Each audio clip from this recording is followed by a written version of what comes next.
Hello everyone, welcome to today's talk. We're coming up to, I hope everyone fasted okay today. It was the fast of Tanis Esther today, the fast to commemorate the fast of Queen Esther, just before the whole dramatic finale of the Purim story with Haman and Achashverosh. For those who don't know the story, just look in the book of Esther. It's quite an easy book to read. Nothing complicated about it. Just read through the story. The secrets in it are amazing because you see all different elements of the story actually blend together in this amazing tapestry of God's plan, where he manipulated events years earlier in order to engineer the final salvation for the Jews. Which the story happened about 2,500 years ago in ancient Persia, at the height of the Persian Empire, where Achashverosh, who was the king there, he was the king after Darius the First and Cyrus, right? There's two kings, and then he had Achashverosh. I think he's referred to as Xerxes as well. But at his time, there was a prime minister called Haman. Haman was he came to power. The whole story how he became powerful in the first place. He ended up having immense power, and he was actually descended from the nation called Amalek. Amalek are the mortal enemies of the Jewish people, the mortal enemies of God. That's what we're going to be speaking about today.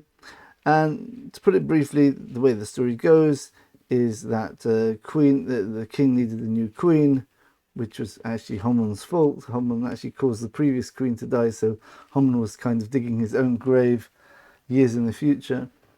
So they got a new queen, and the new queen was a Jewish woman called Esther, and she wouldn't reveal which nation she came from. And then Haman finally convinced Achashverosh to destroy the Jews, not getting into details again.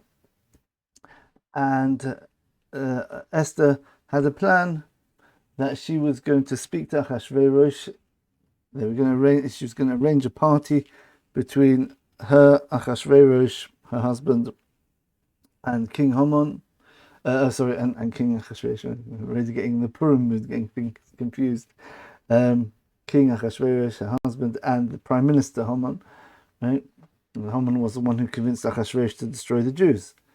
Now, Achashverosh loved Esther more than anything in the world. Well, maybe besides himself, but and she was very mysterious. He was infatuated with her, right? But before this meeting happened, it was very dangerous. If things went wrong, if Achashverosh favored Haman, he said, well, Haman said, look, you signed a decree saying kill all Jews. That includes your wife, sorry. What can you do? And he'd have to do it. And that itself was destroyed by Haman, because Haman actually engineered something earlier that something to do with whether the king can retract his decree or not. I think I can't remember that detail. I can't remember clearly. I think there was something there. There's so many details which go on in the story. Anyway, so she told the Jewish people. She told Mordechai, which was her cousin. I think it was her cousin, right? Could be her uncle. I can't remember now either. Okay, that please get Mordechai was one of the high ministers in Achashverosh's court as well as Haman. That's how the whole fight started. Mordechai refused to bow down to Haman. Haman got such power that he demanded that people bow down to him when he's traveling through the street. And Achashverosh was kind of, all right, he just didn't know what to do about that. But Haman had this immense power. But even the Jewish people would bow down to Haman, except for Mordechai. Mordechai was the only one who resisted. This comes back from his ancestor Benjamin, the last of the 12 sons of Jacob, who also was born outside of the house of Lavan, where there was idolatry there. That's a discussion for another time, maybe. So Mordechai, Queen Esther said, please, I'm going to go risk my life going into the king, and he hasn't invited me, and I'm going to request he makes a party with me, him, and Haman, and that's very dangerous. Please fast for me. So Mordechai and the Jewish people all realized the imminent danger because the decree had gone out to wipe out the Jewish people, and they fasted for 3 days. And then Esther came in, and she found favor in the king's eyes, and the king acquiesced to her request. And then the whole party happened, and there's a whole story. Then there was a second. Then, what do you want from me? Achashverosh said, I want you to have another party with me and Haman. Okay, fine, right? And then the whole thing happened. Lots of different details happened in between. And in the end, what happened was that Esther said, look, I have been sold, she pleaded with the king, look, me and my nation have been sold to be destroyed. There's someone in the nation who's trying to destroy me and my nation, my people. And Achashverosh says, who is this? Who is this? And she said, it's Haman right here. And then Haman was absolutely flabbergasted. He was shocked, because what? This is a Jewish woman, Queen Esther, and Haman was feeling all arrogant and everything. He's got a private party with the king and the queen, just him, king and the queen, thinking he's reached the zenith of his prestige, and it actually ended up being his downfall. He was very soon after he was executed, and he was executed on the gallows, which he built to kill Mordechai. Right, he was so arrogant. He built a massive gallows outside the king's palace. Right, in Aristotle, the king's palace. Right, he said, "I'm going to hang Mordechai, and I'm going to be the ultimate powerful one in the most powerful empire the world's ever seen." Basically, the whole known world was under this Persian Empire at the time, and that arrogance was a downfall, because Achashverosh really didn't want to kill Haman, because there was he had some conflicting interests in keeping him alive. But then Charavoino, he was another officer in the king's palace. I think he said, "Look, 1 minute, you're trying to work out what to do with Haman, but look, there's some gallows there. Look, he built them to kill Mordechai, and Mordechai actually had previously saved Achashverosh's life." I said, right, so kill him on that. So Achashverosh said, all right, yeah, kill him on that, right? In the state of his panic and confusion, right, he decided to kill Haman on the gallows which Haman built for Mordechai. So, and that is the beauty of the irony of the story of Purim, how everything Haman was trying to do got flipped upside down and was actually used by Hashem, by God, to destroy Haman himself. It's a beautiful story. And that's why we celebrate Purim. Now, so we've got a few questions here. So we know in Purim we're celebrating this one event, seemingly. Why do we make a whole festival based on it? It seems to be something much more fundamental than just a one-off event. And we know that we just had the fast day today to commemorate the fast of Esther. It's called Tanis Esther, the fast of Esther. We don't thankfully fast for 3 days straight. We actually just fast for 1 day, right, to commemorate that. And fast day is always a day of repentance, of realigning, recalibrating our connection with God, thinking about what's important. Okay, so what's the importance of Purim? Why is this story such a fundamental story in our history, that we even make a festival out of it? There's not that many festivals in the year. Well, there are quite a few, but each one has got a very, very specific reason, and they're generally very big reasons. Like the birth of the Jewish people would be Passover, Pesach, when we came out of Egypt. Shavuos is when we became the nation with the mission of God. That's Pentecost. That's when we received the Torah, and God spoke to us. The only time in history God's spoken to a whole nation openly. millions of people. Then you've got Sukkot. Sukkot is the tabernacles. That itself is hard to understand why it's a whole festival, but that's a discussion for another time. Then Rosh Hashanah, the first day of the year, that's the day we make God the King. Yom Kippur, the Day of Atonement.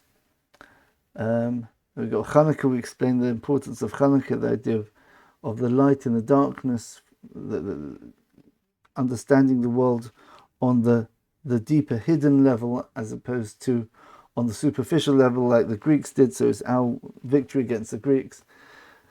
The Purim story is about the victory against the Persians, or the Persian Exile, we call it.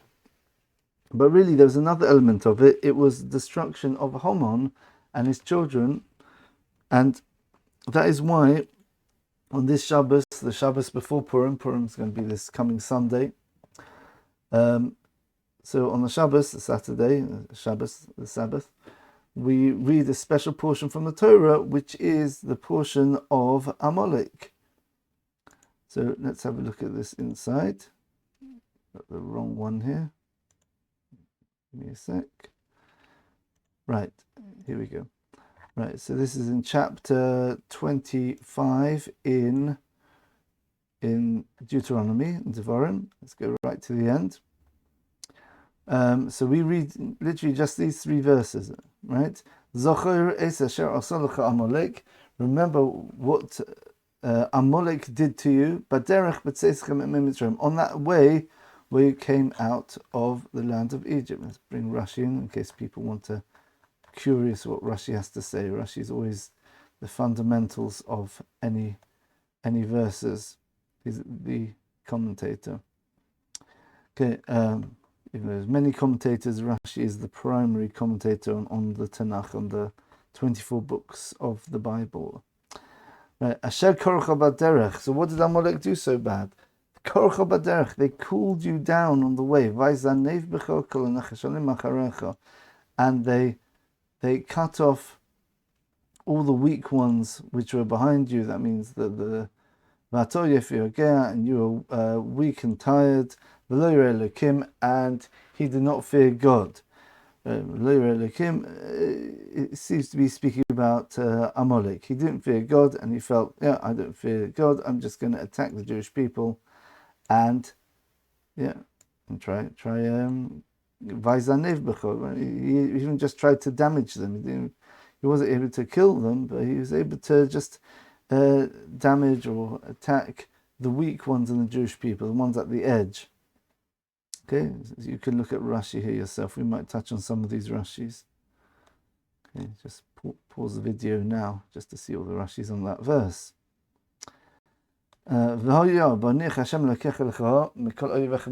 it shall be when Hashem, your God, leaves you tranquil from all your enemies from which surround you. That means when you go into the land of Israel, and you're a state of tranquility and peace.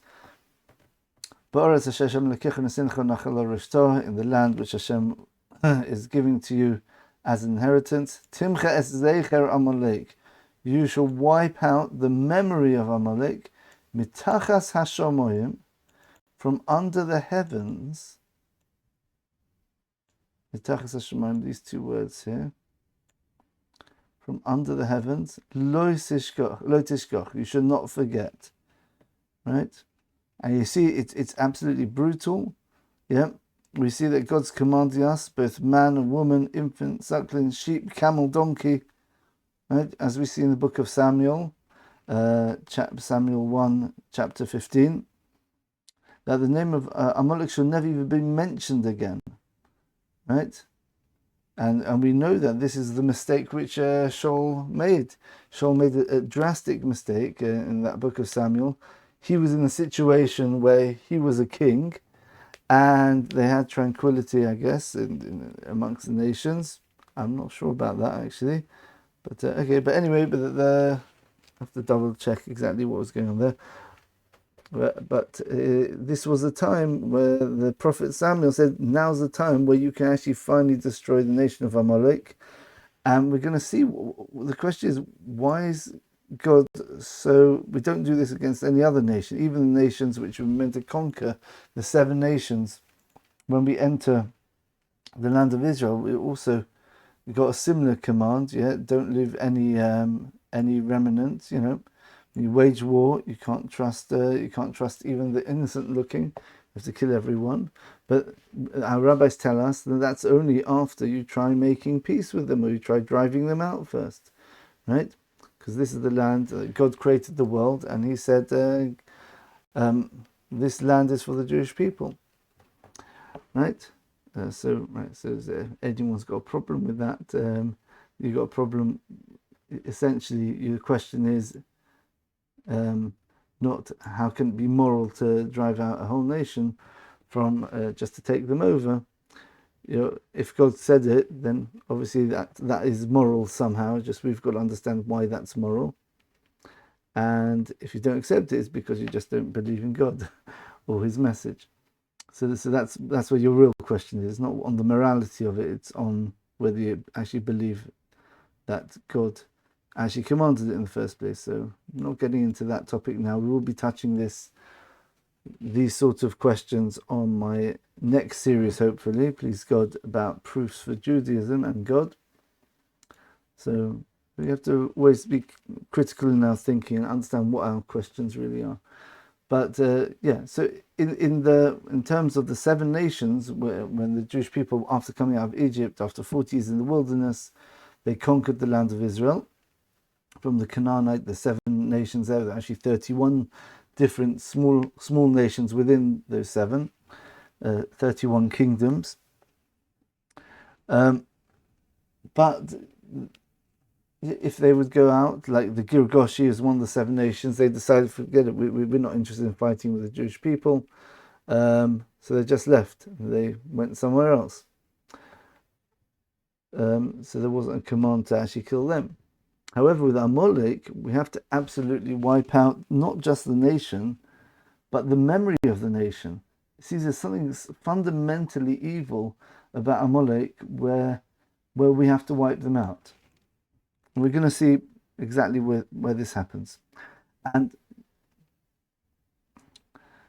the question is, why do we read this paragraph of Parshas Zohar about the wiping out of Amalek in the days on the Sabbath before the festival of Purim? We can understand on the basic level, because Purim is the victory against Haman, and Haman was descended from Amalek. He was an Amaleki, and we can see that what Haman was trying to do, what the nation of Amalek always wants to do, is destroy the Jewish people. So we can understand is an aspect of self-defense. What is it? Something much deeper than that. And of course, if I'm speaking about it, it's going to be much deeper, right? So let's get on with it. So the question is, why did Amalek wage this war? Let's have actually look at the verses of the actual battle of Amalek. This you'll find in Shemos, in Exodus chapter 17, also right at the end. It's the last 9 verses. Let's quickly look at them, and let's bring up the Rashi again for those who want to look at it. Right. Okay. Right. So just as a to lead up to the story, we're talking about the Jewish people after the splitting of the Red Sea, a miraculous salvation from the Egyptians. They went into the wilderness. God gave them the manna from the heaven, and then the Jewish people went to a place called Rephidim, which the rabbis say Rephidim in the mitzvahs. They became weakened from keeping the commandments already there. And the Jewish people didn't have water, and they made a whole quarrel. They said to Moshe, "Give us the water, come on," and a whole story. You can read it yourself here, right? And they called the name of that place Masor Meriva, because the Jewish people, Masor is like Nisoyan, like a test. Meriva is an argument.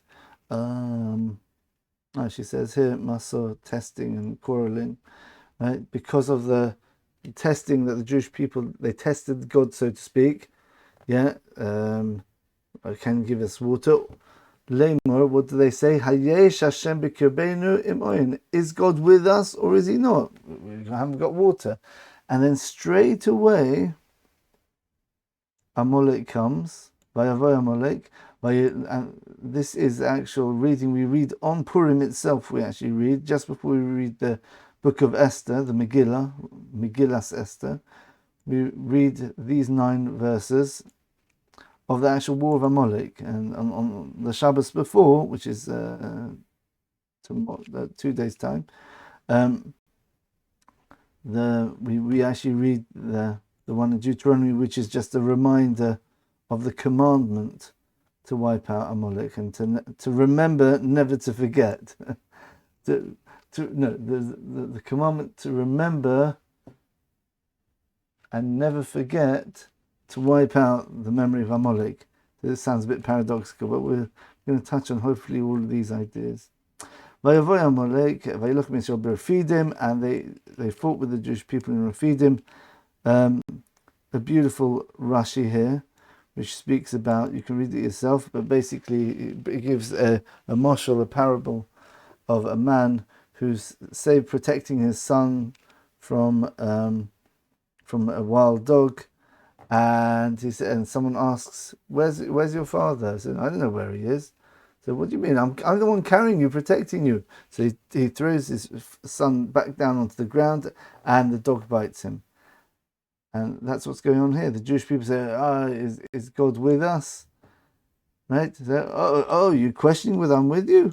Amalek comes. Right. Very good. You can read this all here. This is Medrash Tamcha from the Midrashic source. And Moshe said to Joshua, "Choose for us men, that means warriors, and go and do war with Amalek. Tomorrow I'm going to be standing on the head of this mountain, on this peak, with a staff of God in my hand." This is the special staff which Moses did the miracles with.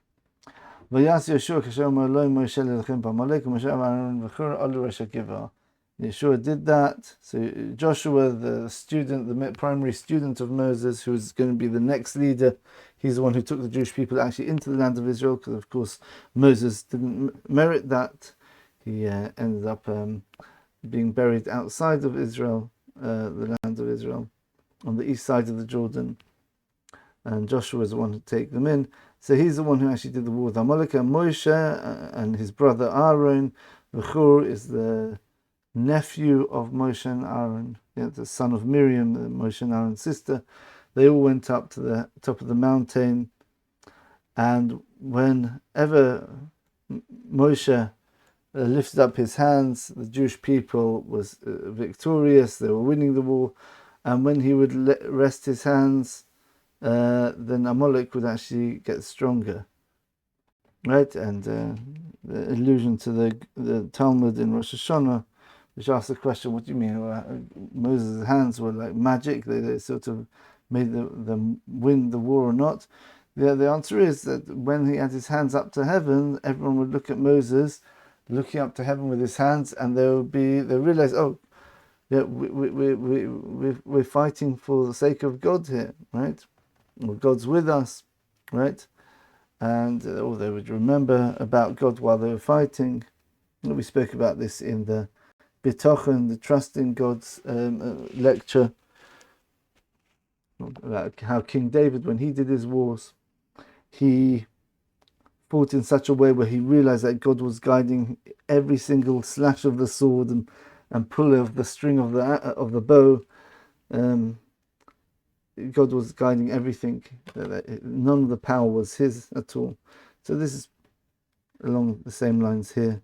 When the Jewish people saw Moses raising his hands to heaven, they would have that sort of focus. Moshe, his hands were getting heavy, and they took a stone, not something comfortable, because he wanted to be with the suffering of the Jewish people, as it says here in the Rashi, right? And he sat on it, and Aaron and Hur would support his hands, one from one side and the other one from the other side. Vayhi of emuno at boy hashomesh, and his hands were emuno. It translates as faith here. In faith, don't like that. That's a very bad translation, if you ask me. Emunah doesn't mean faith. Emunah means reliable. Yeah, means loyal, right? They were trustworthy until the sun came down, which is the end of the war. And Yeshua actually succeeded in weakening Amalek there, which is pretty good. Right? Didn't manage to wipe him out though. Right, now you get God's command after this war. Hashem said to Moshe, write this as a memory, again, memory, trying to remember, right? Basefer, in the book, in the book, it's in the Torah, yeah. The symbols near Yeshua, and put it in the ears of Yeshua. This is, so you do it in the written Torah and the oral Torah. You actually pass it on as a tradition, an oral tradition as well, because he's going to be the one to bring the Jewish people into Israel, as Rashi says here, right? Because I will wipe out the memory of Amalek from under the heavens. There you go. What's going on here? It's the second time we mentioned this. Remember, we already had here, I highlighted this. This is in Deuteronomy. You shall wipe out the memory of Amalek mitachas hashamayim, from under the heavens. And this is exactly what God is commanding over here as well. God is promising that I will wipe out the memory of Amalek from under the heavens. Very interesting phrase there. Moshe built an altar and he called it "God is my miracle." That was the name of the altar, to commemorate the God was a miracle to us, right? Now the final verse, Vayomer, and he said, "Kiyod al keisko," because the hand on the kisei or case, ko, the throne of Hashem. Ko is actually only the first two letters of the four-letter name of God. You see here that you've got the Yud and the Hey, and you actually see the full name here. Forget about the Lamed there. So Yud and the Hey and the Vav and the Hey. But here you've only got the first two letters of that name. You've only got these two letters. But you don't have the other two. Because the hand on the throne of God, yeah, so to speak, God is making an oath by his throne. It's like when a person puts a hand on a Bible or something, they swear on the Bible, they put the hand on it. You put your hand on something of significance when making a vow.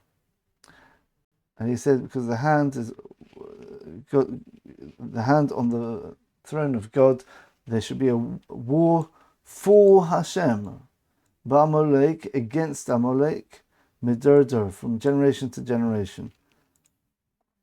So you see this beautiful Rashi here, right? The hand of Hashem is raised to swear on the throne, to have a war, and bear hatred against Amalek. So God hates Amalek. What does that mean? What does it mean, God hating? What does that mean even? Right? And why did so Rashi? That's the question I'm asking. And the Rashi asks a very good question. Why is the word kisei, that's this word here, split? It's only the first two of the three letters of the word kisei. If you have a look at Rashi, this is how you spell the word throne or chair. Yeah. Why a chair? Why the word chair is three letters, kaf samach aleph. But in the Torah it writes Kaf and Samach. And also the name is split into two, like I pointed out. Because the answer is that Hashem says that my name will not be complete and my throne will not be complete until the name of Amalek is completely obliterated. That means even the name, there can't be any remnant. And when his name is obliterated, then it says that his name and his throne will be complete. As it says, once the enemy, there's only one enemy of God, this is Amalek, right? Talmud, and once I finish Chovos Netzach, the swords is forever, okay, which is Amalek, right? What does it say afterwards? V'Hashem lo olam yeshiv, and God will dwell. V'Hashem, this is V'Hashem, that's the four-letter name of God.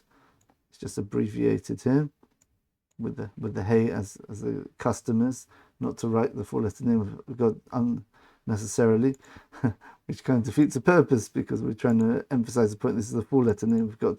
V'Hashem lo olam yeshiv, and Yud Kei Vav Kei, that means God's primary name will dwell forever. That means Hari Hashem Shalom, his name is complete. Koinin la mishpat kisoi, and he establishes in justice his kisei, and you see there the full name of the throne, Hari Kisei Shalom. Okay, so we've got lots of questions that we're getting on with here. So we're trying to understand many things here, but we're going to see there's one underlying theme for all these ideas. So we asked, to start off with, a lot of this thing I have to thank Rabbi Mendel Kessen, who gave me a lot of ideas how to structure this lecture. I'm doing my own angle, but a lot of his stuff is quite amazing how he's so methodical and clear in the way he sets things out. I might even leave a link to this, to his lecture, which I just saw just now, in the description, so look out for that. Okay, so the question is, why Purim? Why are we making a whole festival out of it? What's the connection between Amalek, the destruction of Amalek so much, with Purim? We know Purim is a very interesting festival in that we discussed the four exiles in that lecture about the four exiles. The exile of Persia corresponds to the soul, the lowest soul, which is the one connected with the blood and the liver, the one to do with existence, to do with taiva, to do with physical desire, right? Eating, intimate relationships, which are all necessary for human survival. God gives us these urges in order that we stay alive. If people wouldn't get hungry, they just walk around and suddenly drop dead. And if people wouldn't have the urge to procreate, then they'd just be doing their own thing and the human race would die out. And that's the same thing with animals and with plants as well. Plants also have these sort of characteristics. They eat, they grow, and they procreate. So this is talking about the soul of physical desire, as opposed to the heart, which is emotion, and the mind, which the brain, which is the intellectual soul. And of course, you've got the fourth one, which is the spiritual or the transcendent soul. Okay, so what's it got to do with Purim? Purim's got to do with the physical. Why? Because what was the thing that the Jewish people did wrong at the time of a Purim story? They had benefit from the Seudas Achashverosh. When the inauguration of the new king Achashverosh, he made a massive 180-day feast, and the Jewish people felt, well, we've got to take part in it because, we don't want to get in his bad side. And Mordechai said, you're making a mistake. Don't take part. It's a mistake. There's going to be pitfalls there. You can get your kosher foods and things like that, but it's still not going to be good for you spiritually. Don't do it. But they indulged. It was the most amazing experience. The glamour. They had the things paved with gems and gold, and and anyone could ask for anything they could possibly, their heart's desire, right? You want a delicacy from like halfway around the world? Yeah, sure, no problem. Because Achashverosh was a ruler over the whole world, 127 different countries. Amazing, absolutely incredible. He ruled essentially over the whole world. And they served people wine which was older than they were, or the same age as them, right? It's absolutely incredible the amount of physical pleasures which they had at that feast. And as a reaction to that, the punishment was to be wiped out. And that was where Haman came along. And Mordechai said, Haman, he's not doing it because I refuse to bow down to it. It's not my fault. It's your fault for benefiting from the Su'uta, from the feast, from the banquet of Achashverosh, which I told you not to. And the Jewish people trusted Mordechai. They realized that he was right. And because of that, and what they do, they prayed, and they put sackcloth on, etc. They repented, and they fasted. And we know that they also fasted again for Esther. So you see the whole process of rectification of their mistake. That means the Jewish people as a whole, the soul, the nefesh, the lower physical soul, the soul for lust, right? And pleasure-seeking soul, physical pleasure-seeking soul of the Jewish people as a whole was out of control. It was too strong. The Jewish people had to rein it in, right? And by fasting, we hold ourselves back from eating now. We're going to actually fast for 3 days. Once they did that, they actually fixed the problem of that soul. That soul was now in line with the 4 Jewish souls of the Jewish nation. I mean, you've got individual, you've got 4 souls. The Jewish nation as a whole had 4 very big, sort of comprehensive souls, right? Which correspond on the individual level, like we spoke about fractals before. Yeah, the 4 big Jewish souls actually split into 4 little souls on each individual of the Jew. Just like you've got DNA for the whole body, and then you've got DNA for the nose, you've got the whole DNA for the whole body there. All right.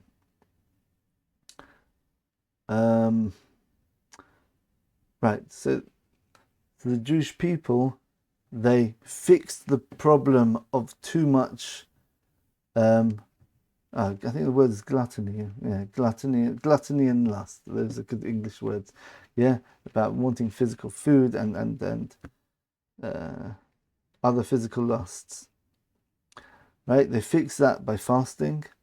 Right, the Jewish soul of lust and gluttony was now tempered. It was under control now. So remember, everything in the world was created for a reason. The reason we have this soul is in order to serve God.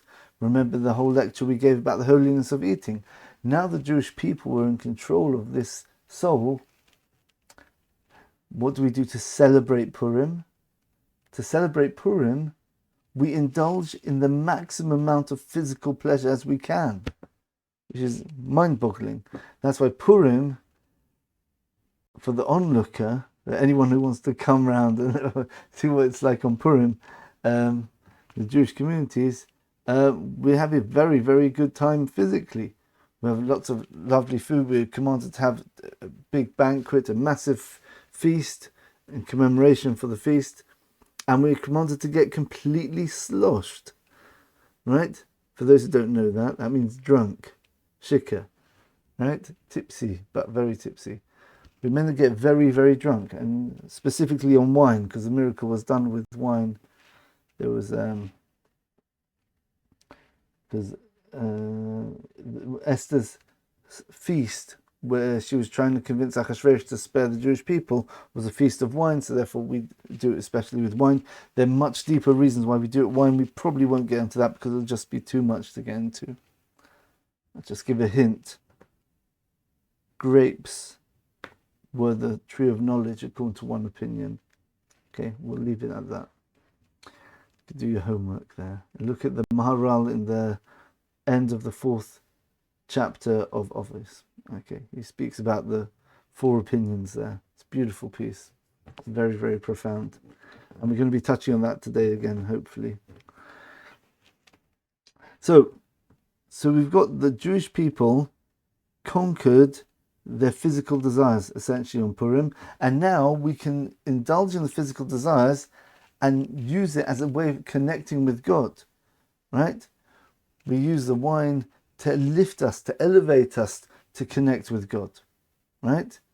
Of course, you could do it without it, but if wine can help you, you're sanctifying the wine by helping you get a clearer or more...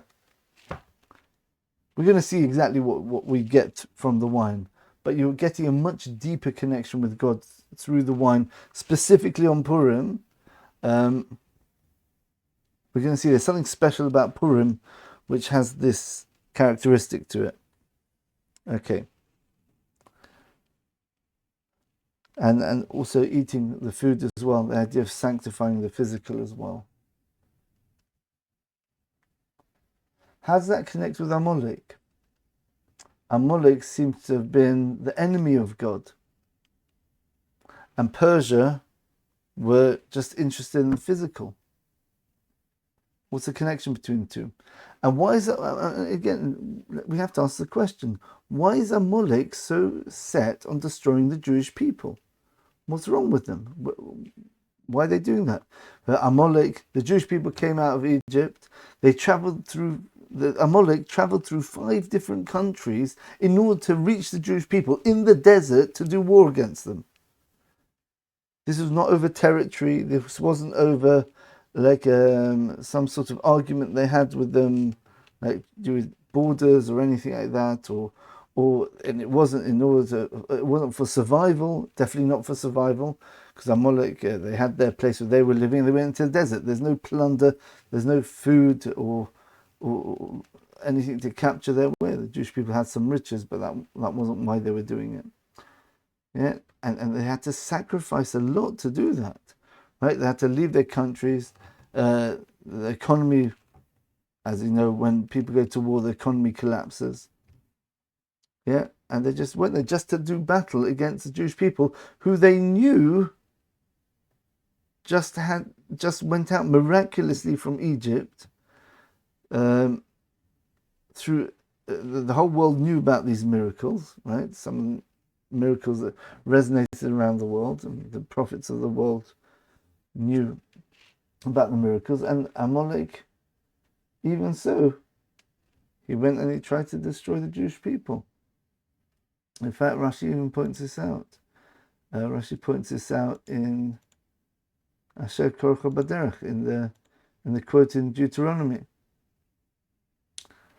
You see over here.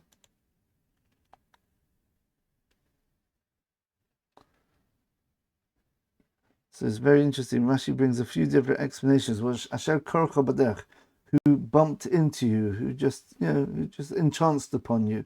Losha Mikra, he just bumped into you. It wasn't destined. It just happened to be. They got lucky. Yeah. Another way of understanding Losha Keri V'Tuma, Sheimetaman b'Mishkav Zochar. Right? Very, very strange Rashi. It's the idea of Keri. Keri means a person has an accident, but it means a seminal mission, an accident in that respect. Right? He was trying to defile the Jewish people by committing Mishkav Zochar. That means a relationship of a man with a man. You have to understand that as well. Tova Acher. All these are very deep ideas. You can read through them to, okay, fine, strange, but there's immense depth in all of this. I'm just going to be able to touch on some of these ideas. And the last explanation, which is one I was interested in for right now, is Lashon Kor V'Choim. So the word Kor, Korcha, by the form of the word, it's ambiguous. Is it come from the word Mikra or the word Keri? That means accident, or Keri, which means a seminal emission, like semen, right? Or does it mean Koir, which means coldness, right? Right? and Rashi explains, because it's like the Jewish people were coming out of Egypt invincible. God's clearly on their side, clearly loves the Jewish people and is protecting them from their enemies. But then Amalek comes along and he says, no, it's not so bad. It's like a person who's got a bathtub of boiling water, but no one is ever going to dare go into it. They just get scolded. One person came in, right, a crazy guy, and he jumped in to the bath and he scalded himself, right? So we see that he got damaged, but he still cooled it down in the eyes of other people. This is what Amalek did. It went all that trouble, all that self-sacrifice, and it knew it was going to lose the war, just to show you can at least attack the Jewish people, right? We didn't get destroyed by an earthquake before we even got there. We actually managed to damage some of the Jews. Yeah, we got completely decimated afterwards, but at least we touched them. It's like the person jumping into the boiling hot bath. But now, okay, other people think, well, maybe it is possible. Maybe God's not with them. Maybe God's not with them. Remember? When did Amalek come? When the Jewish people said, is God with us? As soon as you've got a doubt whether God's with you, that's Amalek. Amalek is doubt.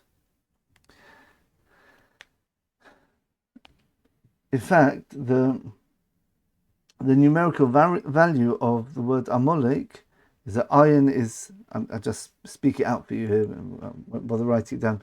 Amalek is ayin, mem, lamed, kuf. Ayin is 70, mem is 40, lamed is 30, and kuf is 100. So 70 plus 40, 30, that's 140, plus kuf is 100, that's 240. The word sophic, which means doubt, is samach, 60, pays 80, and kuf is 100. Again, it's 240. So the numerical value of Amalek and sophic are actually the same. This tells you something fundamental about the essence of what Amalek is. Remember, the gematrias, the numerical values, are just like in English. Let's say you want to describe a science experiment. You can say, well, when you put the sodium into the water, it reacts with the water and it produces hydrogen, and you get sodium hydroxide, or however it works. Yeah. You can also put that in sort of a notation form. You can say Na plus O2 equals whatever it is, right? Na OH and plus H2. You've got a balanced equation, whatever. I'm not going to do that now. Okay. So gematria is essentially the code version of describing something. It does it in shorthand just by symbols and numbers. So if Amalek is the numerical value of sophic, there's something very deep between those two ideas. In fact, the Gemara tells us an amazing thing. And to understand this, we're going to have to go all the way back to the beginning. The beginning is literally Genesis chapter 3, with the story of the snake. The snake represents the physical manifestation of the Satan, of the Satan, which is the angel, which gives us free will, which tempts us with an alternative. And look what he does. Right? He said, so we know that Adam told Eve, don't touch from, God said, don't eat from the tree of knowledge of good and evil. Adam said, as a precaution, don't even touch it. So this is the prelude to this conversation. So, and he was very clever. He was actually the wisest of all the beasts. And you have to understand, the beasts in those days were like the current humans, and Adam and Eve were actually what we would say were they're more superhuman. well, we only took on this state as humans now, after the sin. And he said to the woman, is it true that God said you mustn't eat from any of the trees of the garden? Already you can see he's being very tricky. Very tricky. This is how you trick someone. You get them engaged in the conversation by saying something. Oh, I didn't realize. He said you can't eat any of the trees. And the woman said, no. We're allowed to eat from the trees, right? This is the slyness of the snake. This is what the Satan does. He comes in a very sly, pernicious, what's the word? Not sinister. What's the word? Pernicious? Another word, pernicious. In insidious way, right? He just gets talking to you, and you think, oh, there's nothing wrong, it's just innocent conversation, but really, the cogs are working in the back of his mind how to manipulate the person. A bit like a politician, right? Right?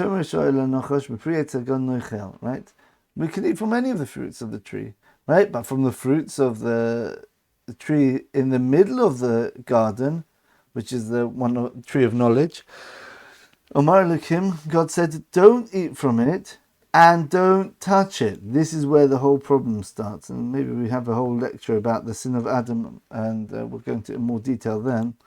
But Adam said, don't even touch it, lest you die. So what did the snake say? You won't die. And what did he do? Rashi says he pushed her until she touched the tree. He said, oh, see, it doesn't kill you by touching it, so there's no death by eating it. What's he doing now? What is the snake essentially doing to Eve? Eve says, well, it's God. God's everything. He knows everything.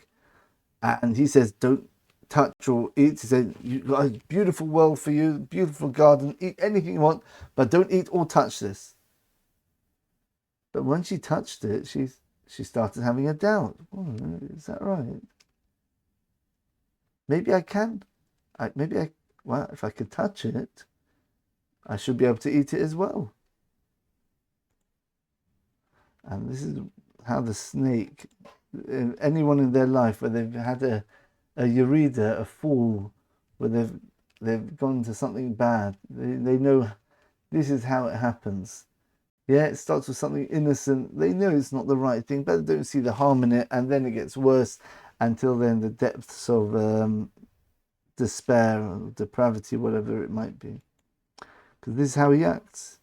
You can't change a person suddenly like that. You're too strong to go. A decent person won't suddenly become a spree killer, right? What happens is a person has to lose his friends. He's made fun of, or something like that. He's hard up. He sees people doing wrong against him. He starts hating society, and then he'll he'll go that extra step and maybe become a serial killer or a spree killer. Right? That's how it happens. Things happen bit by bit. Every small choice we make adds up. Right? Right. And so he said, you're not going to die. Do you know why? Because what was the question is, well, how could God be wrong? No, it's not like God made a mistake. Yeah?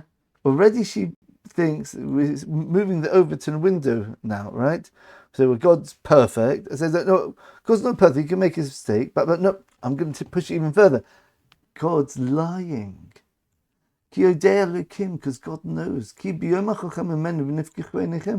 he knows that when you eat from the tree, your eyes will be opened. And you'll be like God himself, knowing with the knowledge of good and evil.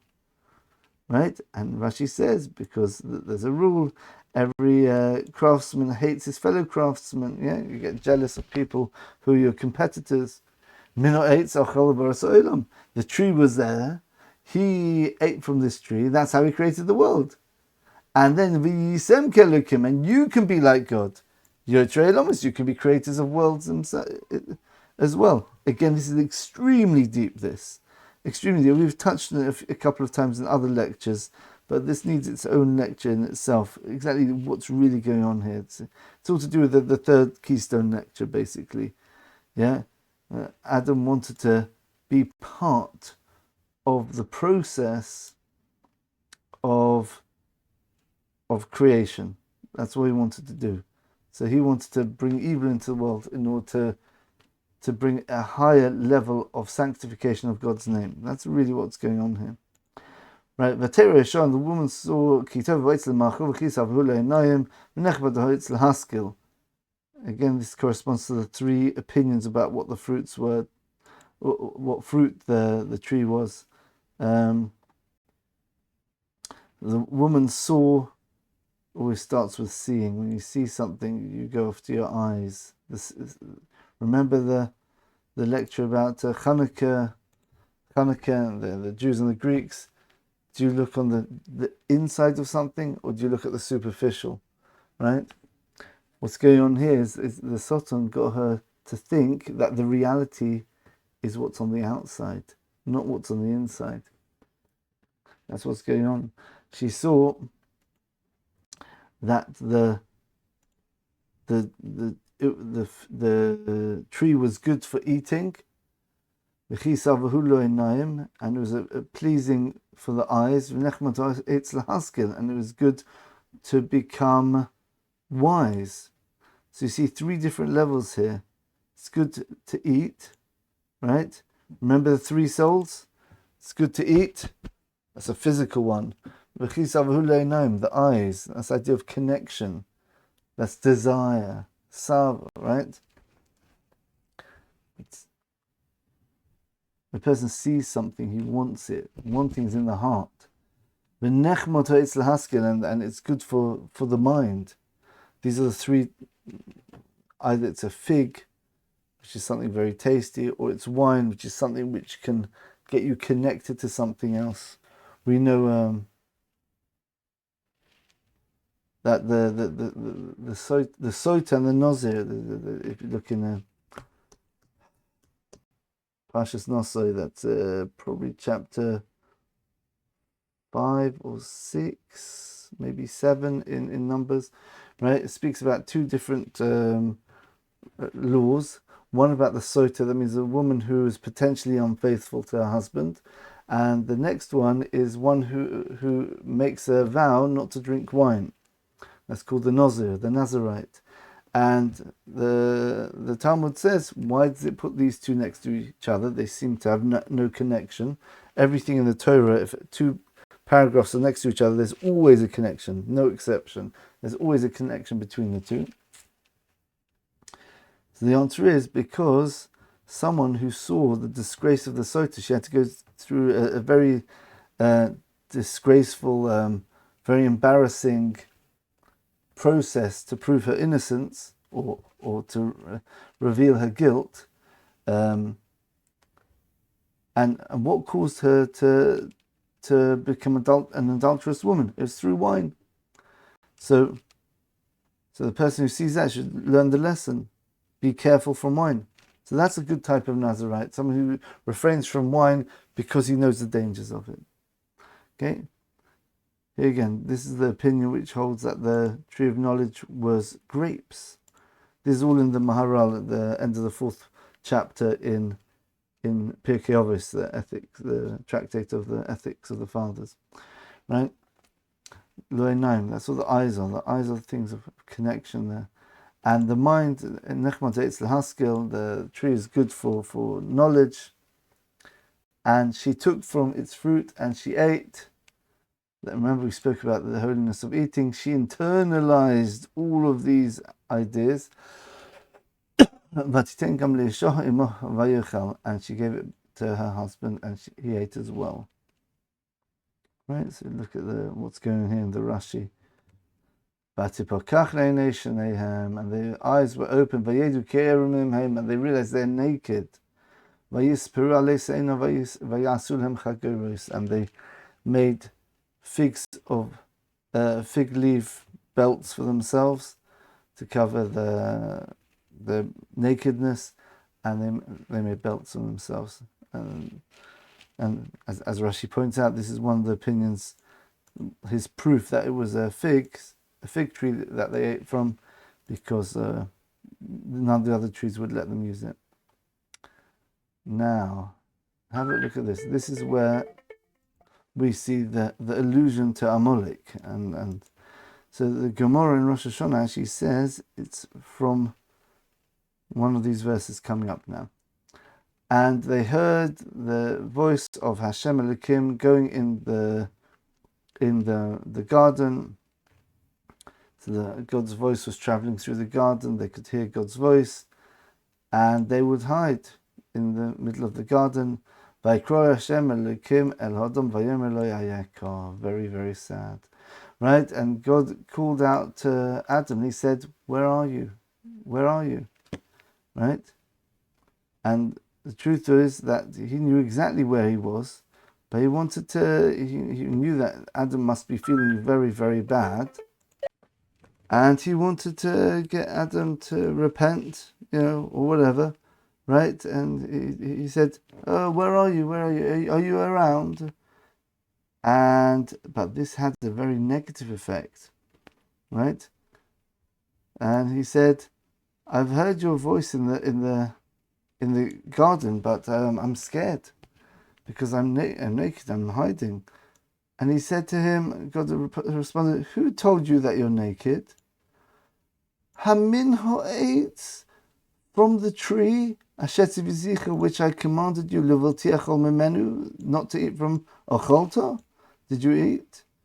And then the whole story carries on, and Adam blames his wife, the wife blames the snake, and God punishes all of them.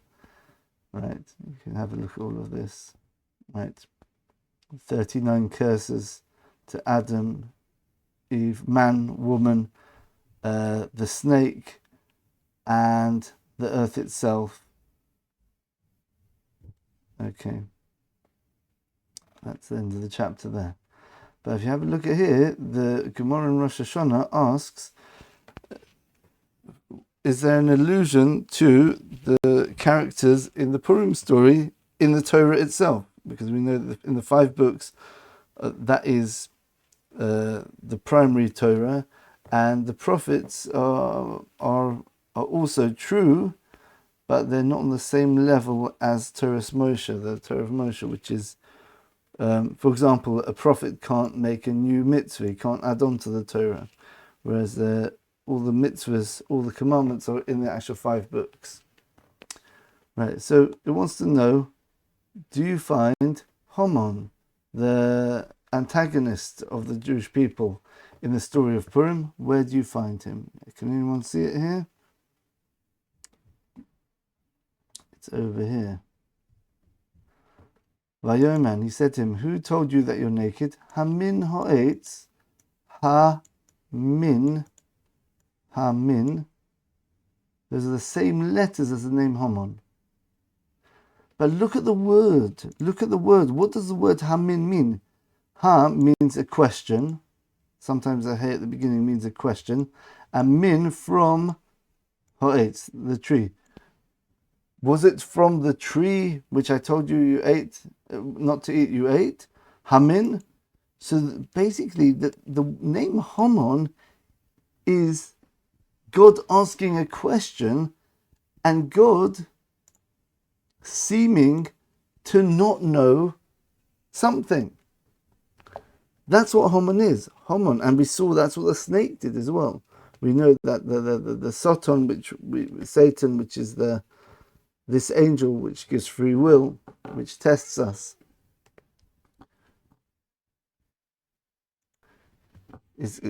that's what the Nochash was. The Nochash was trying to give them free will. He's giving them a choice. How can you rebel against God? Okay, I'll have to fulfill God's request to give them a test. This is what the snake was really doing. He's actually fulfilling God's request. The question is, why do you get punished for it? Okay, it's a whole complete other discussion. Things got deeper and deeper and deeper. I'm just trying to hold on to things where I just don't go completely, speaking for hours and hours and hours, basically, to get everything covered. So the name Haman, and remember Haman's descended from Amalek. This is the nation which wants to make people think, oh, is God the all-powerful one? Look, he's protecting the Jews, but we managed to, we got completely defeated in the war, but we at least were able to at least attack. We could attack them. They're not completely invincible. We damaged ourselves, we managed to hurt one of them, right? There's doubt now. Is God really in charge? This is the Hamin Ha'etz. From the tree, did you from the tree, which I told you not to eat? Hamin, did you? Hamin is the question word of that sentence. Amalek or Haman is questioning God. It's questioning the absoluteness of God. And what was the Nochash, what was the snake trying to do there? He was trying to get Adam to think, you can be like God. This is the key to what's going on here. Remember the very first lecture, the Keystone lectures, we spoke at length about the purpose of creation. Purpose of creation is connection with God. It's to be like God. It literally is to be like God. But how do we do it? The way we do it is by realizing there's nothing except God, and therefore we become similar to God. However, there has to be free will. So Rabbi Kessin put it like this: every human being, right, whether atheist or religious, whatever, or neutral, whatever that would mean, everything revolves around the existence of God. Everything, every decision a human being makes is based on the concept of God. How's that? Even atheists, yeah, like this. Because the thing is that when we're put into this world, as we're in a place where we don't experience God, and since God is the only reality, what does that make us feel? That makes us feel that we're cut off from reality. And that's very scary. You know, like a child always wants to be holding its parent's hand because it's not sure what to make of itself by itself. Right? When the child's left by itself, the Gemara, the Talmud says, you can even break Shabbos, you can break the Sabbath. If the child's locked in a room, there's nothing dangerous for the child there, right? It's just like, we'll wait till after the Sabbath goes out, and then we'll break down the door, we'll save the child, right? Because it's very serious to break the Sabbath.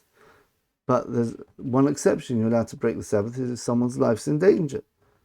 And the Talmud says a child who's locked in a room might have food there, anything it needs there, it can survive easily. The fact that it's isolated by itself, that itself is a danger, because it's experiencing its own lack of existence in a way, right? When people become mature, they learn how to cope with it. They say, oh, okay, fine, okay. I don't have anyone here in the room, in the house by myself, but I've done it before and nothing happened, even though instinctively I feel a bit scary being alone. But your mind copes with it. A child can't do that. So in this world, man is cut off from God. This sets up the basis for free will.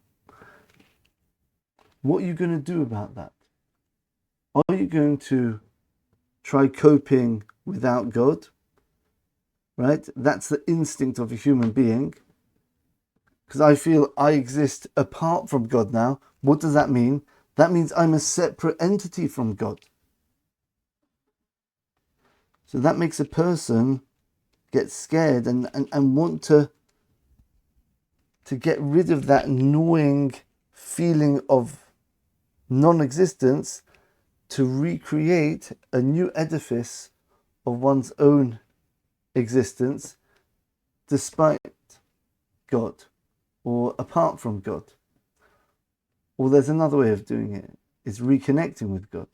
So there's two ways of us coping with this problem of being cut off from God in this world? Do we try whatever we can to connect with God, bring God into the world, so we're in touch with reality? Or do we say, no, that's too hard. That's way too hard. That takes a lot of effort. It crushes our sense of self. If we're only created in order to be subjugated to a higher being, we know what the reason is.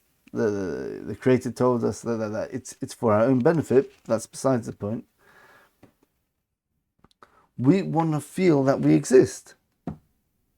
So do we connect with God, and that's how we gain existence, by nullifying our own existence and being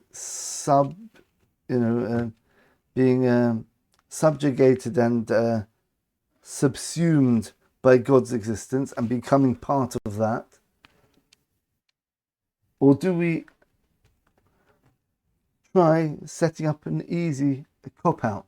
Do we try making a cop-out and saying, all right, I'll pretend, I'll create my own version of reality where I feel that gnawing feeling that I'm vulnerable. I'm going to get rid of it. I'm going to make it that I'm God. Right?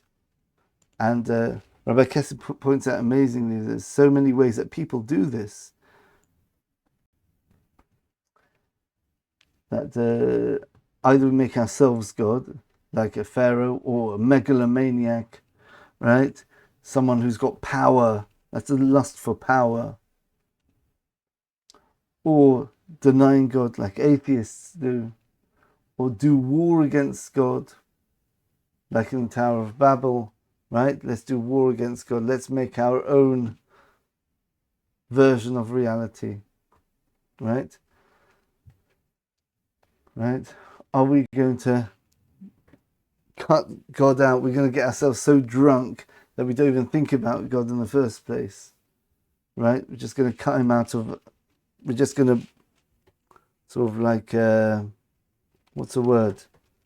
Totally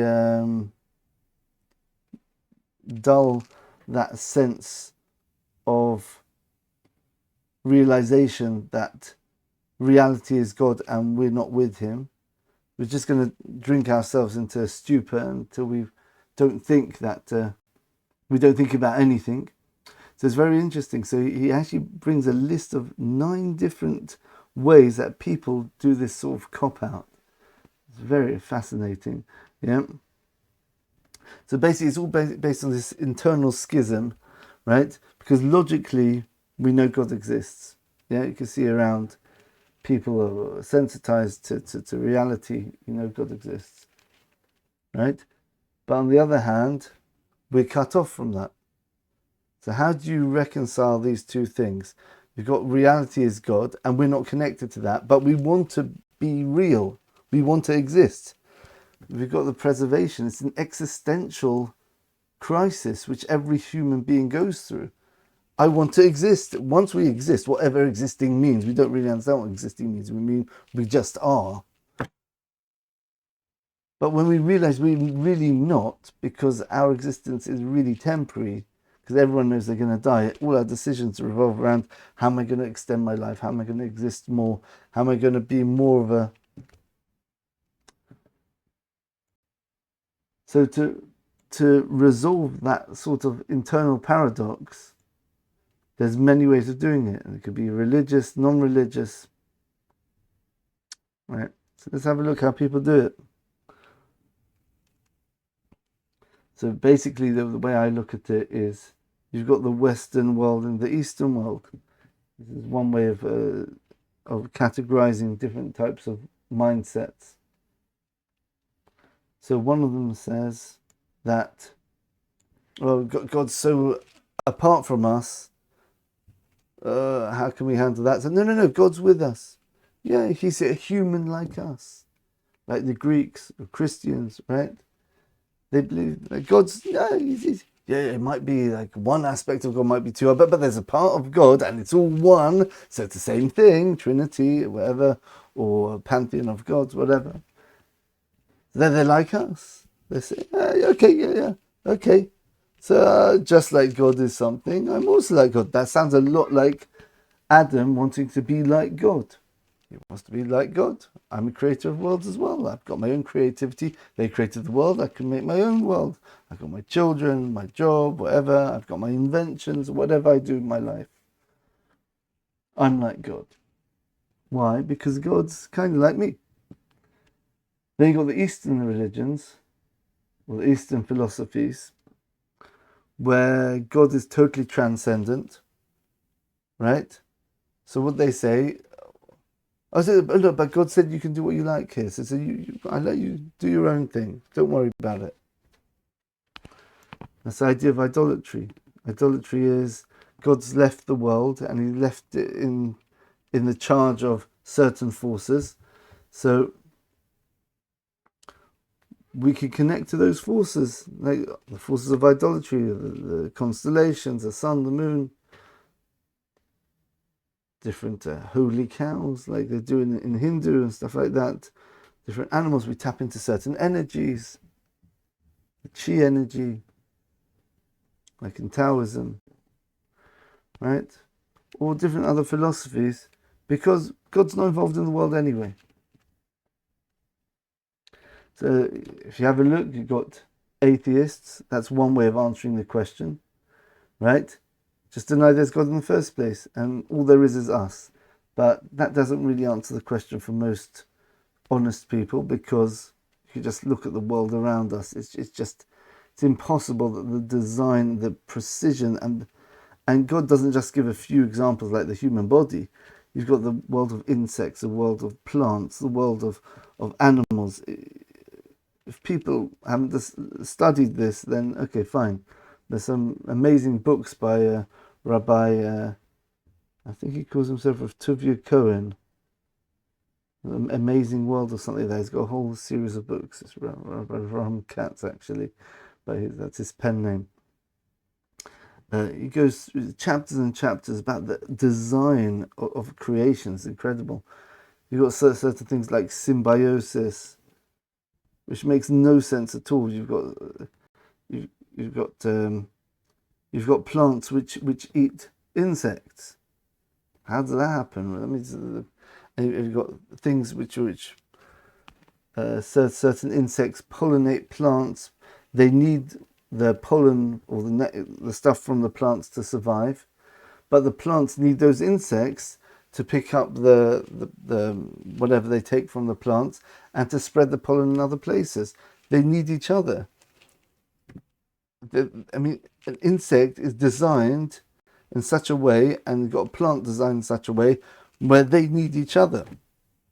Certain figs, for example, they need wasps to go into the figs, and they only ripen once they've devoured the wasps.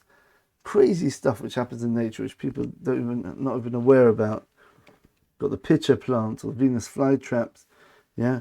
They're made in such a way where they trap insects, and that they survive from insects. They're carnivorous plants. That completely destroys any evolution ideas of like the idea of plants coming before animals, because these plants couldn't have come before animals, right? All right, but there's a lot to discuss about in that section. That'll be in the evidence of God, sort of one of the categories about looking at nature. So what's the next one? So agnostic. Okay, agnostic. No, I don't think we can decide. It's not 100%. You can't prove 100%, but that's also dishonest. What do you mean you can't prove? You can't prove anything. If your bar of proof is 100%, then you don't know anything. So what are you doing? So 99%, 95%. Where do you draw the line? With something so important as our destiny and our sense of reality, anything more than 50% should be the thing which you cling on to for dear life. If a person had 49 red balls and 51 blue balls in a bag, right? And he was said, you get one chance. You're going to pick randomly one of the balls, right? And you choose which ball you want to go with. right? If you pick a red ball, if you choose a red ball, you pick a red ball, you survive. The blue ball, you die. And if you choose blue, then you get lucky, you pick the blue ball, you survive. The red ball, you die. So everyone would pick the blue ball, even though it's just 51-49. If you're talking about your whole existence, you'd go with a slightly higher probability, assuming there's no other factors. So again, an agnostic is saying, he's trying to say, well, there might be a God, but you know, my philosophy, I believe, yeah, it could be, I'm in control of whether God exists or not, right? Again, that's flawed. So then you get the Greek philosophy, like Aristotle and Plato, things like that. There is a God, right? But he was in the past, he left the world alone, right? Okay, so there's a world, yeah, okay, so we don't have to worry about God's ancient history. So now we can just get on with us, okay? So we accept the fact that we're apart from God, but that doesn't matter because God is not the source of existence anymore. You don't have to be attached to God to exist now. That's just you started like a person presses a button on a machine, right? You don't have to keep pressing the button to keep the machine going. Once you pressed it, the machine just goes by itself. So things, oh, okay, fine, right? So I know that the first cause was God, but I don't need God anymore. So therefore, that also resolves this internal sort of like problem, that feeling that we depend on God. Yeah, we depend on God historically, but not now. So then now I can do what I like, which the Greeks were very good at doing, right? Another way of doing it is dualism, like the Zoroastrian religion, which was actually the Persian religion, interestingly enough, right? They believe there's two forces in the world, there's good and evil, right? So a person says, well, do I have to be subjugated to God? Do I have to commit to God? But I want to feel myself. So I know I'll pick a side. So I'm the one picking side. I'm going on the good side or the bad side, right? Or if you understand that the real God, like Christians believe, you got God versus the Satan, and God's the real creator, and Satan's just the other being which is fighting against him. So some people pick Satan's side to rebel against God, right? That's how they rationalize this feeling of wanting to exist, but knowing God exists. Well, but there's something else. There's something which is against God. So I don't need God anymore. I can just be on the side of evil. Or polytheism, right? I get to pick. It's not just I have to subjugate myself to God. I'll choose who to subjugate myself to. Is it going to be this one, the god of this, or of war, of wine, of fertility, of intelligence, whatever they have, all the different deities of, right? So you can pick which one you want, or you could have immoral gods, sort of like Zeus, who used to basically sneak into people's human women to have a relationship with them and trick them to think he was their husband or whatever, right? So people think, so okay, I want to have my own sense of autonomy, but I've got God is the reality. I can't separate myself from God. But if God himself is immoral, so I can be immoral as well. Yeah, I'm connected with God by doing what God does himself, right? So we look at all the Greek gods were disgusting human beings just with superpowers. Any bad characteristic which you can imagine in a human being, I think they were all summed up in the Greek mythologies, which makes them quite interesting reading. But yeah, you get the idea. Or you could have, like in Islam, for example, or other religions, you have a moral God, a perfect God, but the message is corrupted. But God says, wage war on the Jews, kill every single Jew. This is the will of Allah, right? Or you have the truth is the Crusades and things like that. That's the same thing they were doing there, right? They're saying God is righteous. This is a righteous war, holy war to go and kill these people. And by doing that, now remember, God didn't tell them to do that. That's the problem.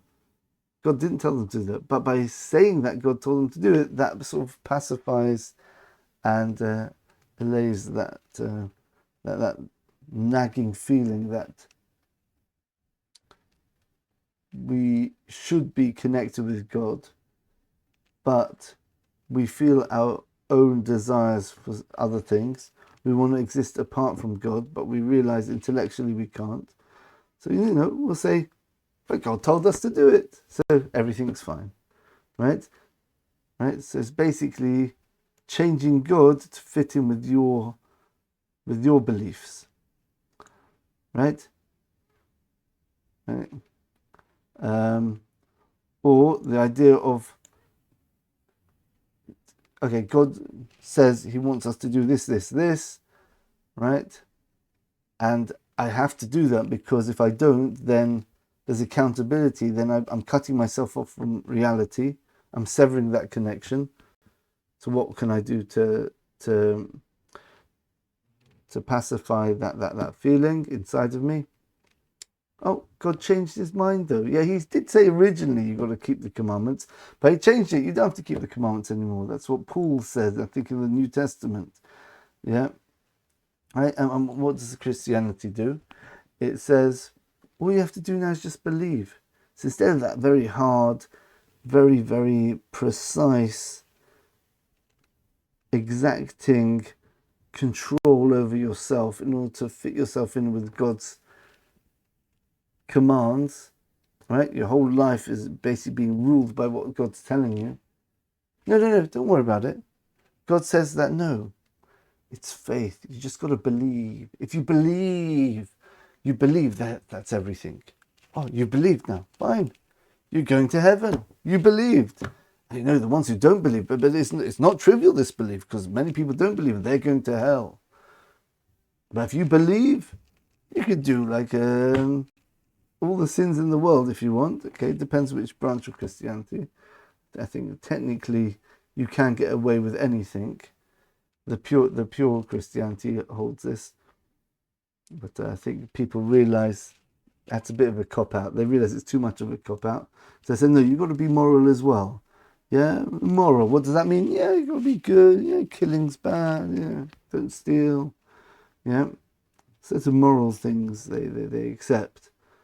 But the truth is that the underlying theme is, there's no precision. There's no holding yourself back on a fundamental level to form your whole personality based on what God tells you. Just believe. Sort of like a token payment to God, and that now I'm connected with God. Yeah, God loves me. That connection with God, right? That is this belief system. Then you've got another one called Indulgence, apparently. This is one which you're familiar with. I think Catholics do this, the idea of confession. Yeah? Is that, of course, God doesn't want you to do the evil thing. Of course, you shouldn't do that. That's just wrong. Right? Right? But there's still hope for you. If you do the wrong thing, just go to confession, right? Right? And admit your sins. And pay some money, some bribery money, put it in the charity box, which is going to go to the priest. Yeah? And then everything's fine. So all these approaches are trying to take this realization that in this world we're cut off from God, but yet we've got this gnawing desire to exist inside of us. And we try to make an easy resolution for it, which doesn't take much effort.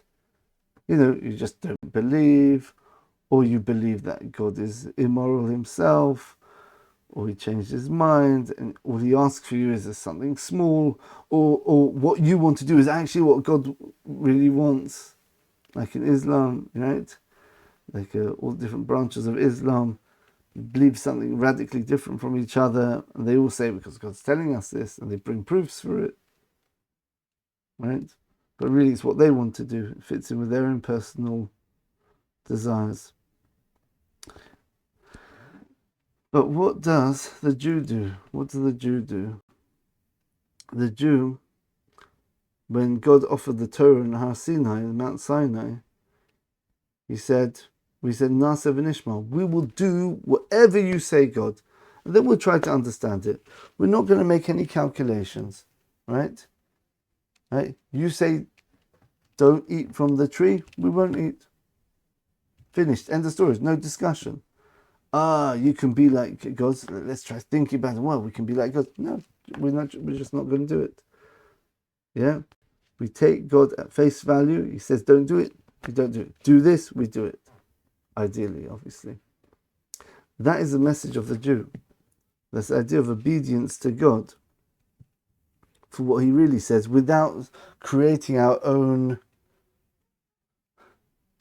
fake sort of replacement for the true God and his true message. We don't try making things convenient for ourselves. We do what God tells us. Finished. Now, who doesn't like that? Obviously, all the nations of the world, they've got some good in them and they've got some evil in them. Because every human being has got a drive to, even Jewish people, obviously we've got an evil inclination as well as a good one. We want to rebel sometimes as well. The struggle is to choose good. There has to be a choice. But at least on the idea of the ideology of the Jewish people is that we do what God says, even if it's inconvenient for us, even if we don't want it. We do it anyway. Because we know that's the real way to reconcile this gnawing feeling that we want to exist. And that God is reality, and we're cut off from him. So how do we do that? We nullify our own will before God's will. Right? So we, instead of changing God, we change ourselves to do what God, and by doing that, by limiting ourselves, by making ourselves exist less as an autonomous being, we are connected to the infinite and we become more existing. But here's the true existence. It's not this fake imaginary existence that I'm independent of God, because that's impossible. The more a person becomes independent of God, the more he's it's like a person saying, I'm independent of air, right? So what I'm going to do is I'm going to put my hand over my mouth. Yeah, and breathe a bit. No, that's not good enough. I'm completely independent of God. So he puts some plastic over my, and of course he'll suffocate and die. That's what's going on. When people say, I'm independent of God, that's essentially what they're doing. And measure for measure, that's unfortunately what will happen to many people. That's what the punishment of Chorus, of cutting off, spiritual cutting off. In the next world, they're going to realize that in this world they were cut off from God and they actually ceased to exist in this world. They just, for purposes of free will, they were sort of like animated as if they were in existence. Very hard concepts, this, but this is the idea. So the Jewish people are saying that we can connect God into this world with us. God can become in this world. Yeah, He started off the world giving us free will by being separate, but by us nullifying our will to God, we bring God's reality into this world. That's the idea, like we spoke about in the lecture about Abraham and mitzvahs, and physical mitzvahs. Right? The patriarch of the Jewish people. The idea of bringing God into this physical world and not caring about the different opinions. Like Nimrod, King Nimrod. Yeah, why did King Nimrod want to kill Abraham? Nimrod, he believed in loads of different gods. Abraham just believed in one of them. What's the big deal? Okay, I believe in 20, you believe in one. The problem is that when people who don't like this see the Jew And they realize that the Jew is not just one random God. It's saying that these gods, these other gods, are all invented because really we're serving ourselves. We're not serving God. You're faking it. Abraham was saying, no, there's only one real God. And the only way to get back in and feel autonomous, feel real, feel that we exist, is only by connecting with God. What all you are doing, you're doing the opposite. It's not just I'm serving one God, you're serving 20. I'm serving God, you're serving yourself. And you're pretending just to pacify and to allay that sort of like an gnawing feeling inside that every human being knows that God is the ultimate existence and you can't exist without God. So you make out your false sort of array of gods or ideologies which make God, I'm God, or I've got the power to rebel against God. God was powerful, now he's got a competitor, which is me. Or, no, of course I believe in God, but God's doing something which I actually like, right? So basically people are very, very egotistical, they're very serving themselves. Whereas the idea of Judaism is nullification. That's why it's the only religion with so many commandments. Commandments mean restrict yourself, laws, don't do this, do this, right? But the beautiful thing is, when you get into keeping the commandments, it feels amazing because you feel that connection with God. I'm not talking about the world to come feeling where you really experience that, but you've got that Torah, like it says in Psalms in chapter 19. Torah Hashem tamima meshivas nafesh. The Torah of Hashem is perfect. It settles the soul. It's the only ideology where you can be totally calm and tranquil and harmonious with reality, because you realize there's one God and that God's got a purpose for you, right? You realize in this world you're cut off from God, right? But you've got the way to, and you've got the desire to feel you exist. And the way you do that is by connecting with God. It's that simple. Just connect with God for what he says. Don't make up your own gods in your own mind. Amalek, or the Nachash, remember the Nachash is really the Satan. He said, I've got to give you something which is equivalent and opposite to give you free will. They said, no, God's flawed. He doesn't know. Hamin ha'etz, he asked a question. Did you eat? Oh, surely an all-knowing God would know whether I ate from the tree or not. So what does it mean, did you eat from the tree? That already makes a suffix, that makes a doubt. That creates the doubt. Is God really with us? Maybe I can get away with this ideology, or serving these idols, or serving myself, or maybe pretending I'm God, because maybe God's not all that powerful. I touched the tree, I got away with it, right? God's asking a question now. Did you eat? Well, oh, he doesn't know. Where are you? Ayeko. We know that word Ayeko is the same word as Eicha, which is the book of Lamentations. Eicho, how could such an amazing nation be destroyed at the time of the destruction of the first temple? The lamentation, the mourning, the Megillah of which we read on the saddest day of the year, Tisha B'Av, starts with the word Eicha, just same letters as Ayeko. Where are you? The Medrash Rabbah actually points that out. Ayeko, where are you? Yeah, Eicho, how did it happen? Right? So all tragedies happen through doubt whether God's with us. Now we can go back and understand what's going on here. Right?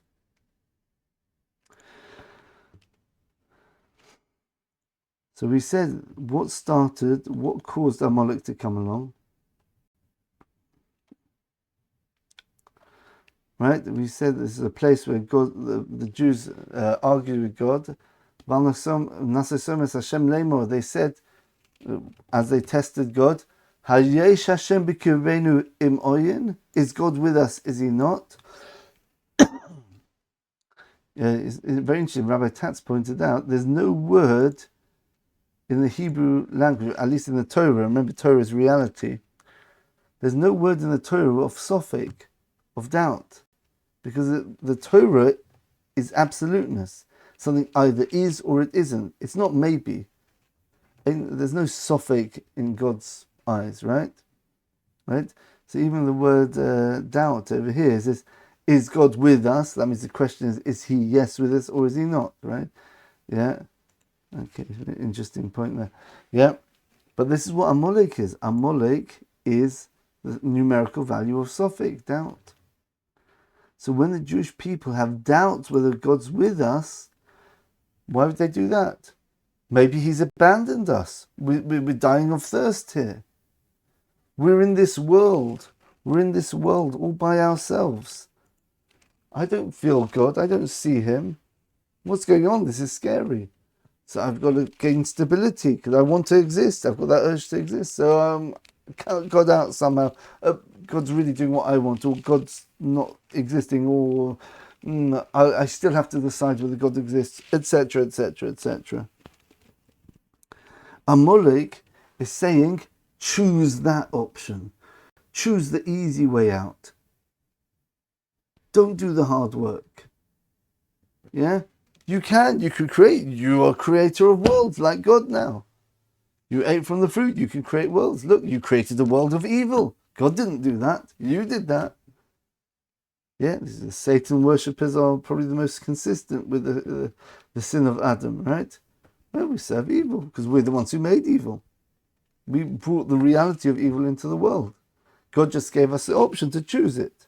Once we chose it, we gave it reality.